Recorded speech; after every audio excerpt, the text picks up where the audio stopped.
गौतम बुद्ध और शिकारी। एक समय की बात है, महात्मा बुद्ध अपनी तपस्या में लीन थे। उन्हें तपस्या में बैठे हुए कई दिन बीत चुके थे। तभी एक शिकारी उस रास्ते जा रहा था। उस शिकारी ने महात्मा बुद्ध को पहचान लिया।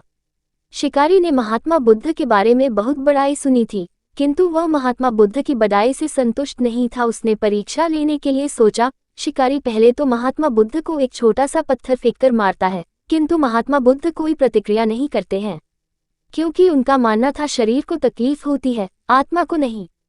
अतः शिकारी द्वारा फेंके गए पत्थर के कारण शरीर को कष्ट हुआ, किंतु आत्मा को नहीं।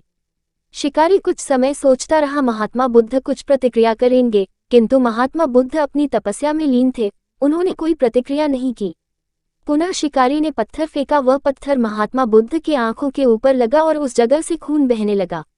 महात्मा बुद्ध को आभास हुआ उनके शरीर से रक्त बह रही है, किंतु वह फिर भी अपनी तपस्या से नहीं उठे। शिकारी को गुस्सा आया और उसने पुनः एक पत्थर और महात्मा बुद्ध की ओर फेंका। महात्मा बुद्ध के शरीर से अब खून अधिक बहने लगी। इतनी पीड़ा महसूस कर महात्मा बुद्ध की आंखों से आंसू निकलने लगा।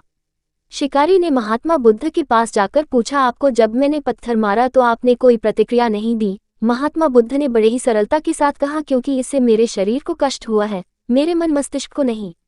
शिकारी अचंभित रह गया। उसने पूछा, फिर आपके आंखों से आंसू क्यों बह रहे हैं? इस पर महात्मा बुद्ध ने पुनः कहा, तुम्हारे द्वारा किए गए अनुचित कार्य के परिणाम के बारे में मेरा मस्तिष्क, मेरी आत्मा विचार कर रो रही है। तुमने इतना बड़ा पाप किया है, तुम्हें कैसी सजा मिलेगी?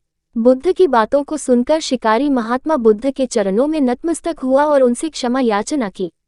महात्मा बुद्ध क्षमाशील व्यक्ति थे। उन्होंने तुरंत शिकारी को क्षमा कर दिया और अपना आशीर्वाद दिया। वह शिकारी महात्मा बुद्ध का आशीर्वाद पाकर एक महान व्यक्ति और साधक के रूप में जीवन व्यतीत करने लगा।